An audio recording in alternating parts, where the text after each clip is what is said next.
네, 오늘 5월 19일 수요일 저녁입니다. 오늘도 귀한 수요 우리 강좌에 함께 참여하신 여러분 환영하고 축복합니다. 기도하고 시작하겠습니다. 자비로우신 아버지 하나님 감사합니다. 지난 13주 동안 우리 공감 능력을 가지고 공부했는데 오늘은 14주째 우리 희망을 가지고 생각합니다. 그동안 우리를 인도해 주신 하나님, 우리의 지식이 우리의 머릿속에만 남아있지 않게 하시고 우리의 삶으로 녹아들어 우리의 삶의 현장에서 아름답게 사용되도록 주 성령께서 깨우쳐 주시고 인도하여 주시옵소서. 우리가 서로 공감하며 하나님과 소통하고 이웃과 소통하고 우리의 말뿐만 아니라 우리의 감정과 의지까지도 서로 소통함으로 서로 이해하고 사랑하고 격려하는 복된 우리 성도들의 삶이 되도록 인도하여 주시옵소서. 그 속에 하나님의 사랑을 경험하게 하시고 하나님의 치유를 경험하게 하시고 이 땅이 하나님과 더불어 함께 살아가는 천국을 경험하는 복된 삶이 되도록 우리 모든 성도들 지키시고 축복하여 주시옵소서. 감사드리며 예수님의 이름으로 기도하옵나이다. 아멘.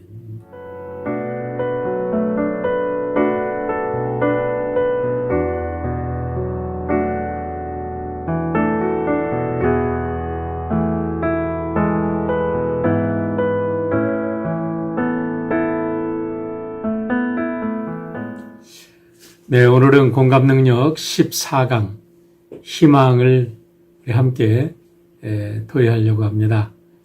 이제 딱 한 주 남았네요. 마지막 용서라는 주제를 가지고 나누고 이제 6월부터는 우리가 수요 예배를 드리려고 합니다. 여러분 수요 예배 기도하시면서 많이 참여하시고 또 우리 수요 예배를 통해서도 큰 은혜 받을 수 있도록 기도해 주시길 바랍니다.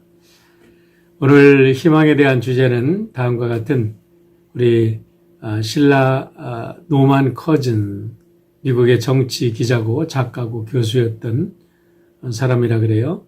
노만 커즌의 이야기로 시작이 됩니다. 죽음은 생의 최종적인 비극이 아니다. 가장 큰 비극은 사람을 비인간화하는 것으로 depersonalization이라는 말을 씁니다. depersonalization. 이거를 우리가 비인격화라고도 번역할 수 있지만 저는 비인간화라고 번역했습니다. 그게 더 나을 것 같아요.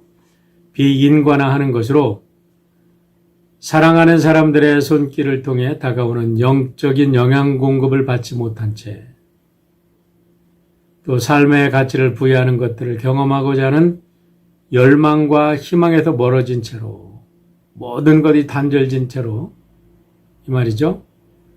낯설고 메마른 땅에서 이방인으로 죽어가는 것이다. 이거는 단순히 우리들의 어떠한 지리적인 그런 것만 얘기하는 게 아니라 우리의 정신적이고 영적인 이런 공허함과 소외감과 외로움을 말하는 겁니다. 우리가 육체적으로만 이렇게 소외된 것만을 이야기하는 게 아니라 우리가 많은 군중 속에서도 이렇게 모든 사람으로부터 소외된 채 depersonalization, 비인간화되어서 죽어가는 사람들이 오늘날 너무나 많은데 이것이 인간의 가장 큰 비극이라고 지금 노만 커즈는 이야기를 하고 있는 것입니다. 삶의 현실은 언제나 고통스럽고 무기력하고 절망스러운 것들이 너무나 많죠. 그런데 이와 같은 고통스러운 현실에서 우리에게 새로운 소망을 주고 삶의 활력을 불어넣는 것은 공감을 통해 얻어지는 희망이라고 이야기를 합니다. 그러면서 이 챕터에서 시아라 맥컬리 박사는 이제 암으로 죽어가는 자신의 어머니와 나는 감동적인 대화를 소개해 주고 있습니다. 어머니께서 병실을 찾은 아서 박사에게 다음과 같이 묻습니다. 아서, 우리가 묘지에 갔던 날을 기억하니? 그 묘지에 갔던 날은 우리 이 책을 처음 시작할 때 우리 아서 박사의 동생이 자살해서 죽고 이제 그 동생을 장례 치르던 그날을 이야기하는 겁니다. 아서 박사가 얘기합니다. 예, 기억합니다. 어머니가 깊은 회상에 잠겨서 이제 생각을 하시는데, 그때 당시 시에라 콜리 박사는 어머니께서 묘지를 구하는데 어머니 것과 아버지 것 그리고 동생 것 세 자리만 구하더랍니다. 그때 아서 박사는 왜 내 거는 구하지 않지? 왜 내 거는 빼놓지? 하고 이제 서운하기도 하고 궁금했는데, 이제 병석에 누워서 죽음을 기다리는 어머니를 찾았을 때 어머니가 그때를 회상하면서 이렇게 묻는 겁니다. 그때를 기억하지? 그러면서 한참 회상을 하시더니 그날 어머니께서 왜 세 개의 묘만 구입했는지 그 뜻을 알겠느냐라고 묻더랍니다. 그때 아서 박사가 얘기를 합니다. 이해하지 못했습니다. 그러니까 어머니가 하시는 말씀이 그러더라는 거예요. 내겐 다른 삶이 있을 거야. 그 전에 얘기한 거죠. 내게는 다른 삶이 있을 거야. 그 장례를 지나고 완 그날 내게는 다른 삶이 있을 거야. 가족과 자녀가 생길 테니 그들과 함께 있을 수 있는 자리를 찾아야지 라고 말을 하더라는 거예요. 아서 박사가 그때 저도 어머니와 함께 하고 싶어요. 함께 있고 싶어요 라고 이야기를 했는데 어머니께서 하시는 말씀이 내겐 새 가족이 생길 거란다. 너는 그들과 함께 있어야 해. 장례를 치르고 온 날, 이제 그렇게 묘지를 산 날, 그런 얘기를 했을 때, 아서 박사는 어머니의 얘기를 그때까지는 깨닫지 못했다는 겁니다. 그런데 이제 장례를 치르고 돌아와서 결혼하고 오랜 세월이 지난 후에 어머니의 말씀이 깨닫게 된 거죠. 세월이 흘러 다음으로 누워 계신 어머니를 찾았을 때 어머니께서 그날을 기억하시면서 이제는 이해할 수 있겠니? 라고 묻는 거예요. 네, 지금은 이해합니다. 그럴 때 어머니에게 묻습니다. 어머니께도 묻습니다. 너의 가족은 괜찮니? 네, 괜찮습니다. 그럼 너는 어떠니? 예, 저도 괜찮습니다. 라고 대답합니다. 그래, 너는 모든 사람을 돌봐야 될 책임이 있지. 그러니 괜찮아야지. 그런데 너는 다른 사람을 돌봐주는데 너는 누가 돌봐줄까 하고 어머니가 걱정을 하시면서 이야기를 하는 거예요. 그때 아서 박사가 어머니에게 이런 대답을 합니다. 우리는 서로를 돌볼 거예요. 얼마나 감동적인 얘기인지 모르죠. 어머니는 비로소 안심했다는 듯이 미소를 짓습니다. 대화를 나누면서 아서 박사가 깨달은 것은 어머니께서 붙들고 싶어 하셨던 것은 자식의 미래에 대한 희망이었다는 것을 이제 그가 생각하게 된 것입니다. 그렇습니다. 희망은 이렇게 귀한 것이고 우리의 삶을 이끌어가는 원동력이죠. 첫 번째 이제 공감이 정의하는 희망이 무엇인가를 이야기합니다.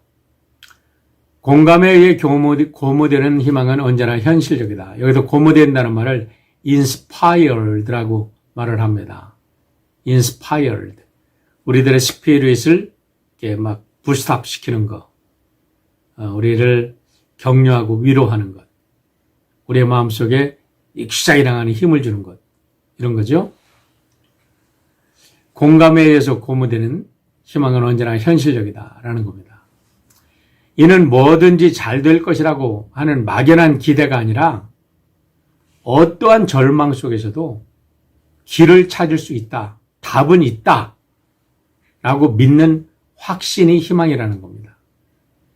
이 믿음은 관계적인 것으로서 세상과 사람들의 관계 속에서 이런 어려움을 극복해 내리라는 확신을 갖게 되는데 이게 바로 희망이라는 거죠.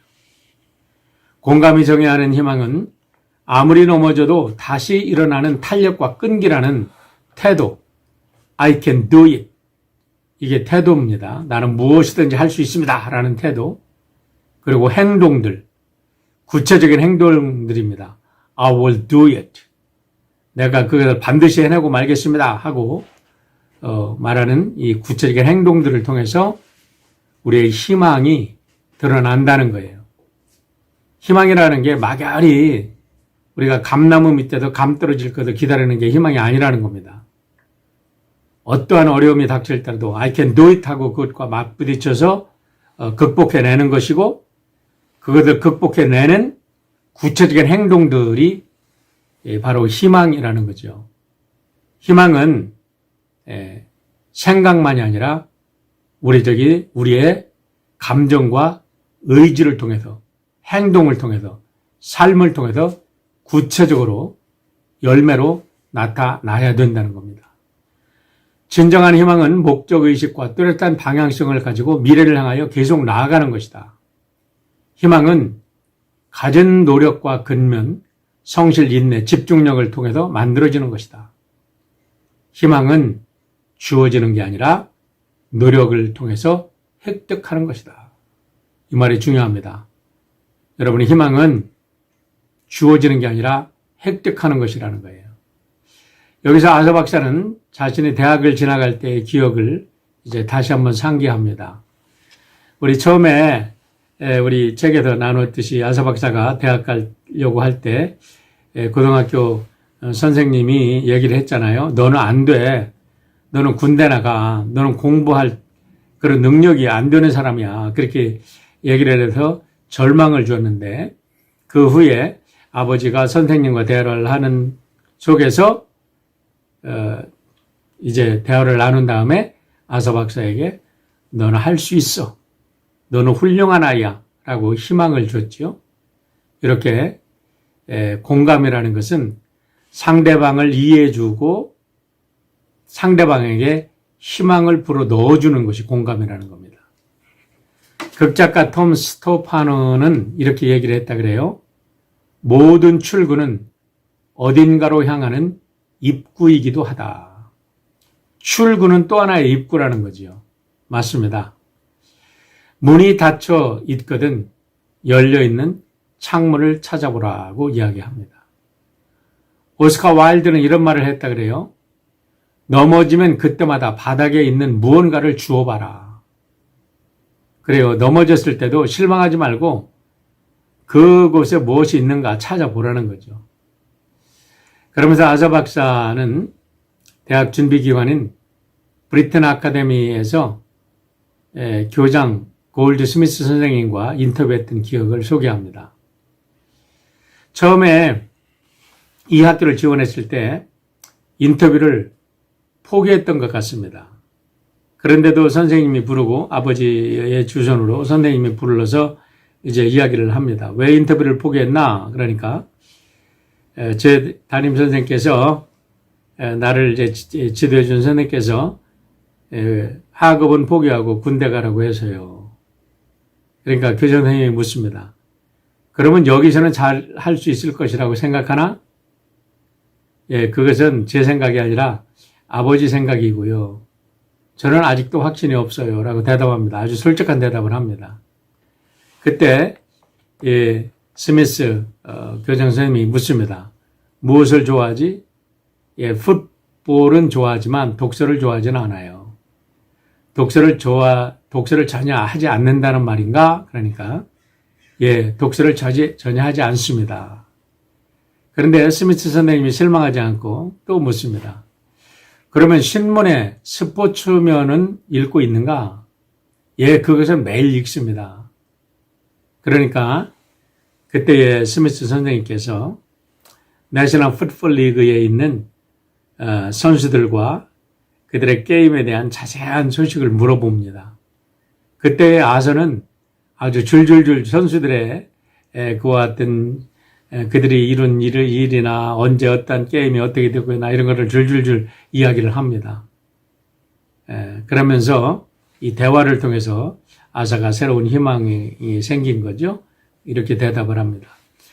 제가 풋볼을 잘하는 만큼 학교에서도 좋은 성적을 낼 수 있다는 것을 부모님과 저 자신에게 증명해 보이고 싶습니다. 그렇게 얘기하니까 이 골드 스미스 교장 선생님께서 이렇게 아서를 격려해 줍니다. 자네 앞에 멋진 미래가 기다리고 있다는 확신이 드네. 자네는 기억력이 좋고 흥미있는 주제에 대한 열정도 많아. 세부사항을 기억할 줄도 알고 예의가 바르고 생각이 참 깊구만. 이야기도 잘 듣고 무엇보다 중요한 것은 자네가 좋은 성과를 내는 것이 자네에게 얼마나 뜻이 깊은 일인지를 알고 있다는 것이야. 학교에서 기회를 얻는다는 것에 대해서 얼마나 감사하는지도 알 수 있었다네 하면서 선생님이 그를 격려해주고 세워줍니다. 선생님이 공감을 통해서 희망을 마음껏 불어넣어준 거죠. 이 일로 인해서 아서 박사는 대학도 가고 결국 이렇게 훌륭한 하버드 대학 정신과 교수까지 되지 않았습니까?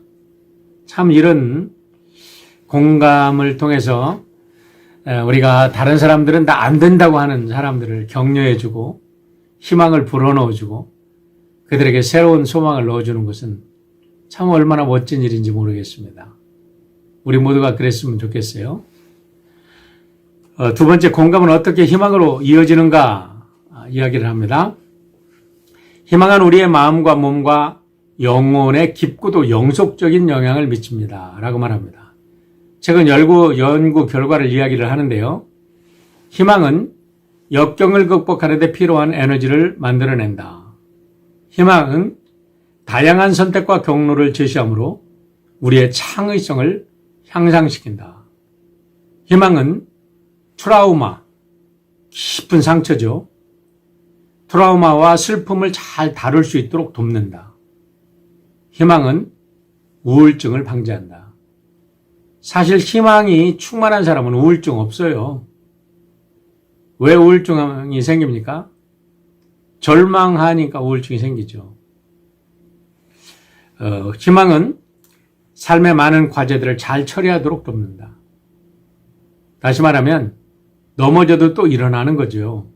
잘 처리하는 게 뭐겠어요? 포기하지 않는 거죠.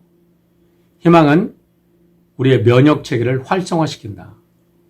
어떤 어려움 속에서도 나는 할 수 있다고 다시 일어나니까 그게 우리의 면역 체계를 활성화시킨다는 거죠. 여기에 구체적인 예들을 들고 있습니다. 동맥협착증을 가진 298명을 대상으로 실험을 했는데요. 6개월 후에 보니까 긍정적이고 낙관적인 자세와 희망적인 태도를 지닌 환자들은 동맥경화를 일으킬 확률이 3분의 1이나 줄었다는 겁니다. 회사의 사원들을 가지고 실험을 했는데요. 낙관적인 태도를 가진 사람들은 비관적인 태도를 가진 사람들보다 37%의 판매 실적이 좋았다는 겁니다. 근데 상위 10%의 사람을 비교해 봤더니 낙관적인 사람은 비관적인 사람보다 88%나 좋은 실적을 나타냈다는 거예요. 그러니까 우리가 언제나 사회에서 이렇게 두각을 나타내는 사람들, 또 삶을 잘 사는 사람들은 희망적인 사람들, 누가 뭐래도 낙관적인 사람들, 나는 할 수 있다 라고 믿는 사람들이라는 거죠. 캔사스 대학 심리학자 C.R. 스나이더 박사가 연구한 결과는 그 학생들의 학업 성취도를 연구했는데요. 이렇게 이야기합니다. 희망은 목적을 달성할 의지와 방책 모두가 자신에게 있음을 믿는 것이다. 라고 정의를 했는데, 희망적인 학생들은 뭐든지 열심히 했고 모든 장애물을 극복하고 다양한 창의성을 나타내더라는 겁니다. 그래서 공감은 타인과의 관계를 강화시켜주고 부러지기보다는 구부릴 줄 아는 자세를 취하게 하므로 우리에게 더 큰 희망을 갖다 준다라고 이야기합니다. 공감은 두려움을 잠재우고 희망을 발견한다 라고 C.R. 맥콜리 박사는 이야기합니다. 그러면서 윈스턴 처칠을 예를 드는데, 윈스턴 처칠이 그리스어와 라틴어 수업을 3년 동안 낙제했답니다. 그리고 영어 수업은 계속 되풀이해서 들었는데요. 우리가 너무나 잘 알죠? 그는 영국 수상으로 세계 2차 대전을 승리로 이끈 세계적인 영웅이 되었습니다. 그리고 전쟁이 끝난 후에 제2차 세계대전, 또 World War II를 집필을 했는데 6권의 이 제2차 세계대전 책을 집필함으로 해서 그 책을 통해서 세계 노벨 문학상까지 받으신 분입니다. 사람들은 그거를 학교 다닐 때 밀어냈다 그러는데 그렇지 않아요. 조금 늦은 것 뿐이죠. 그의 책, 재밌는 책이 있습니다. The Wit and Wisdom of Winston Churchill 이라는 책인데요. 여기 읽어보면요. 이 윈스턴 처칠은 참 유머러스한 사람이에요. 윈스턴 처칠의 유머는 아주 세계적으로 유명하죠. 이 책은 제가 여러분에게 보여드리는 거는 이번 우리 아이들 졸업하는데 여러분 부모님들이 우리 자녀들에게 고등학교를 졸업하는 자녀들이나 대학을 졸업하는 자녀들이나 누구에게나 또 대학원을 졸업한다고 해도 괜찮아요. 아직 이 윈스턴 처칠의 유머에 대해서 모른다고 하면 뭐 대부분 알겠지만 이 책을 하나씩 선물로 해 주십시오. 멋진 아버지가 될 거예요. 멋진 어머니가 될 거. 왜냐하면 오늘을 살아가는 데 있어서 현대인에게 더 유머는 너무나 필요한 거죠. 우리는 유머를 배우지 못하고 자랐어요. 그런데 이제 앞으로 살아갈 우리 자녀들에게는 유머러스한 여유 있는 넉넉한 마음을 가지고 친구들과 스스럼없이 대화하는 그런 인격과 성품을 개발해야 그들이 이 어려운 사회를 쉽게 풀어나갈 수 있습니다. 우리 윈스턴 처칠의 모토가 있죠. 삶의 모토. Never give up. Never give up. 절대로 포기하지 말아라. 언제든지 희망을 가져라. 이 말이죠. 자, 마지막으로 희망 연습하기. 세 번째 희망 연습하기. 여기에서 이제 7가지를 얘기합니다. 7가지인가 8가지인가. 보세요. 첫 번째, 자신과 논쟁을 해봐라. Argue with yourself. 난 정말 멍청해. 난 언제나 이런 사고를 치지. 왜 난 철이 들지 않을까라는 생각에 사로잡혀 있다면 도대체 누가 당신을 멍청하다고 하는가? 당신이 왜 그런 평가를 받아야 하는가? 그 평가를 왜 내가 믿어야 하는가? 도대체 그 평가의 증거는 무엇인가? 라고 자문해보고 어떤 평가든 간에 그것은 내가 무능한 게 아니라 나도 평범한 한 인간으로서 얼마든지 그런 실수를 할 수 있다는 것을 인정하라는 거예요. 그리고 그런 부정적인 생각에 사로잡히지 말라고 이야기합니다. 두 번째는 해결책을 찾아라. Look for solutions. 희망은 모든 질문에 대한 답은 반드시 어디에 있다는 것을 기본으로 한다는 거예요. 희망이 있다는 것은 어떤 절망 속에서도 답이 있다는 것을 전제 조건으로 하는 것이 희망이라는 거죠. 문제가 있으면 답이 있습니다. 병이 있으면 약이 있어요. 포기하지 마십시오. 다양한 대답이 있다는 것을 깨닫고 교과서를 닫고 열린 눈으로 세상을 보라는 겁니다. 이제까지 선생님들이나 사람들이 얘기해 준 어떤 이야기 속에 자기의 생각을 가둬두지 말고 하나님께서 주시는 열린 눈으로 세상을 활짝 열고 마음을 열고 바라보라는 겁니다. 세 번째, 음악을 들어라 라고 말하는데요. Listen to music. 모든 에너지가 동났을 때 아서 박사는 이탈리아의 맹인 오페라 가수 안드레아 보첼리의 음악을 듣는다고 합니다. 안드레아 보첼리는 5살 때 녹내장을 발견했다 그래요. 그런데 이것이 치료가 되지를 않아서 12살 때 완전 실명했다고 합니다. 이번에 음악을 우리 함께 들려드리고 싶은데 이것은 우리가 판권, 소유권, 저작권에 걸리기 때문에 우리가 들려드리지는 못하고 주소만 알려드립니다. 한번 꼭 들어보십시오. 또 제가 가끔 듣는 노래인데 5살짜리 클레어 라이언이 아빠와 함께 부른 Peace in Christ라는 책이 있습니다. There is no peace on earth. 이 세상에는 피스가 없습니다. 그러나 Peace in Christ. 주님 안에 평화가 있습니다.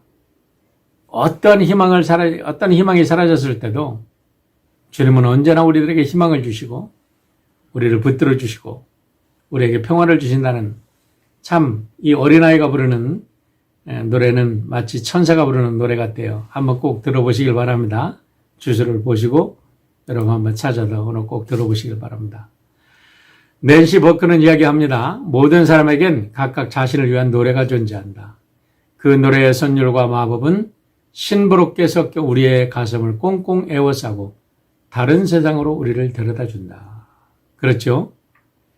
우리의 가슴을 보듬어주고 다른 세상으로 보내준다라는 거예요. 상처로부터 막아주고. 네 번째는 고전 영화, 멋진 인생을 감상하라. 고전 영화를 한번 보라는 거예요. It's a Wonderful Life.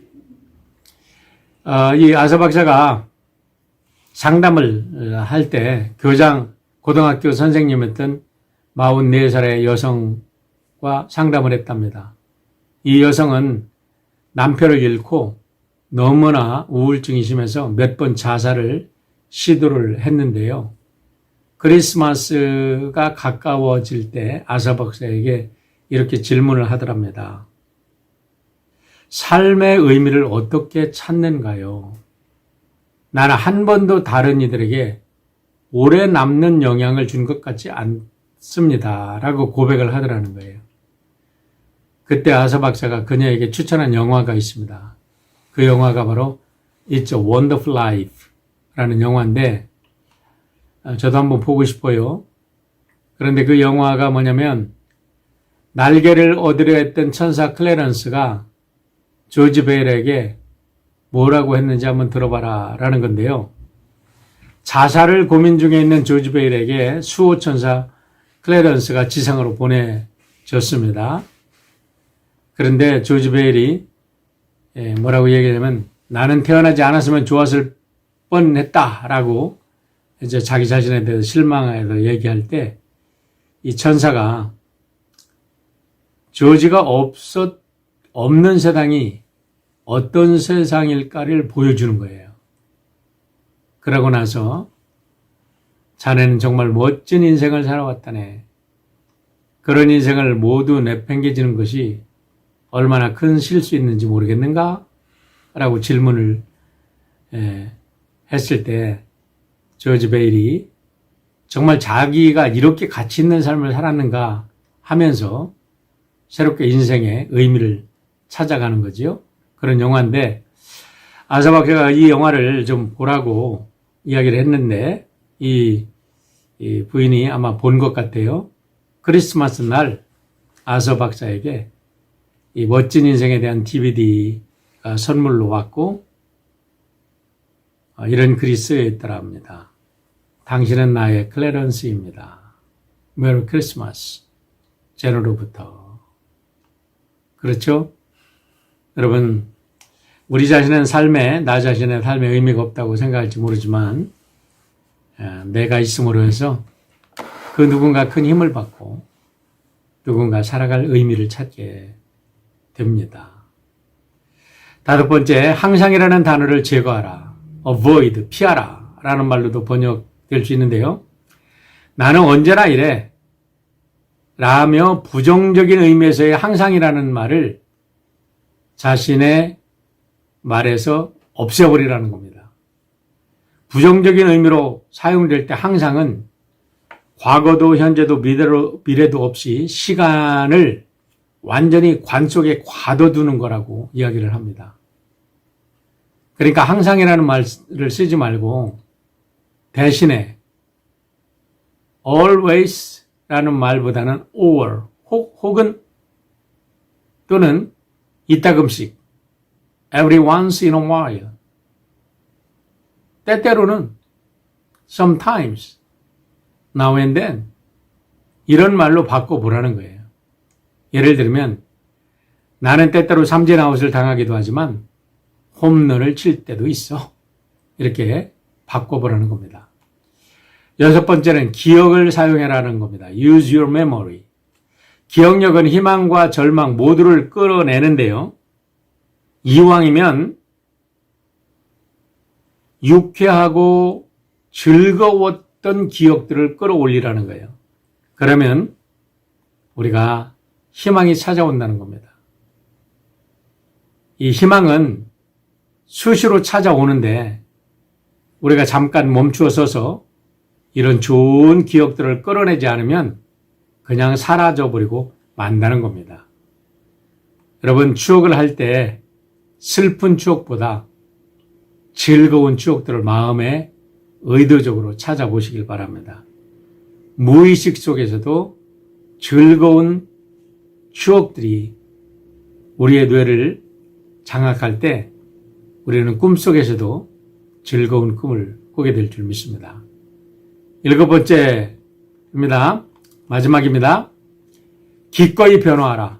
Be willing to change. 희망은 좋은 일이 일어날 것을 소극적으로 기다리는 것이 아니라 적극적으로 찾아 나서는 것이다 라고 말합니다. 어떻게 희망을 실천하며 고취할 수 있을까?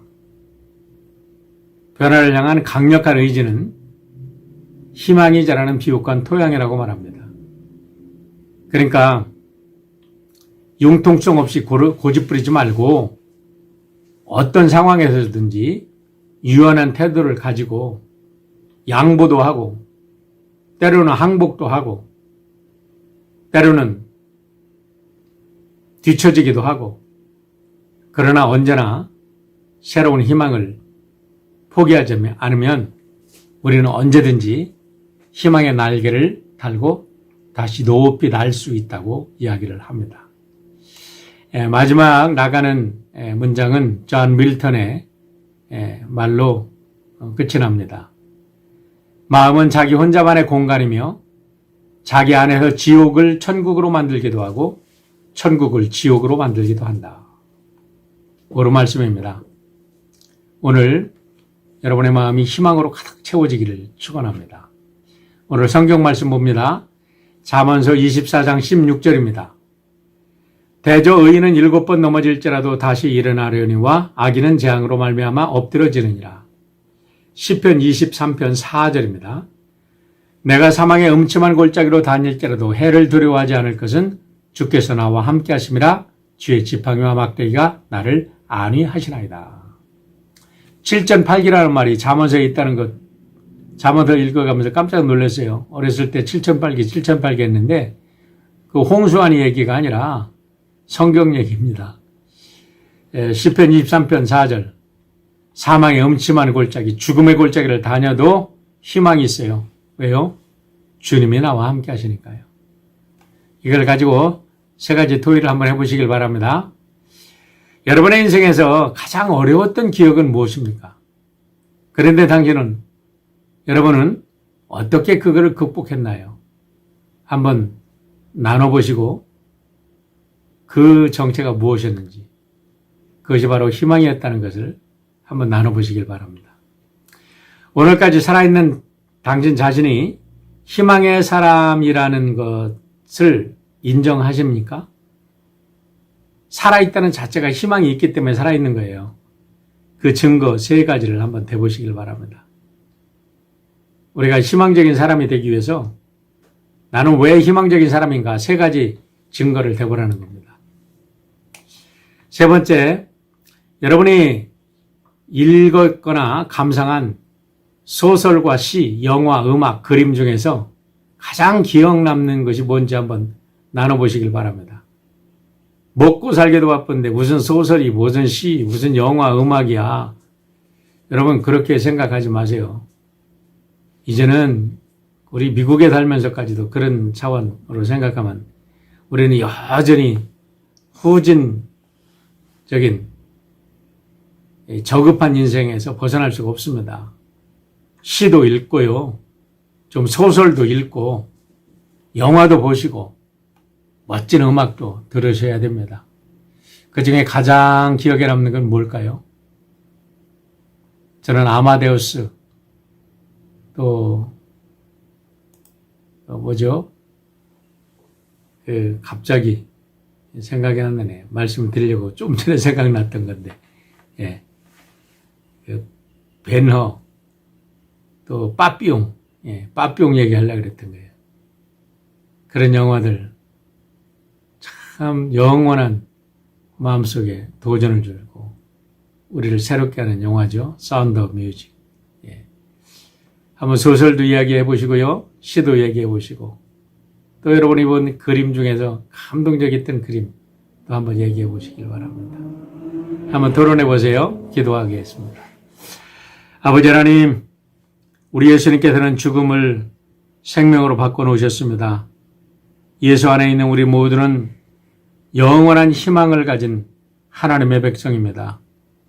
죽음을 넘어서는 능력과 권세와 영광을 우리에게 주셨는데 날마다 절망에 빠져 우울함에 빠져 가족들과 친구들과 이웃들에게 상처 주는 삶 살지 않도록 인도하여 주시옵소서.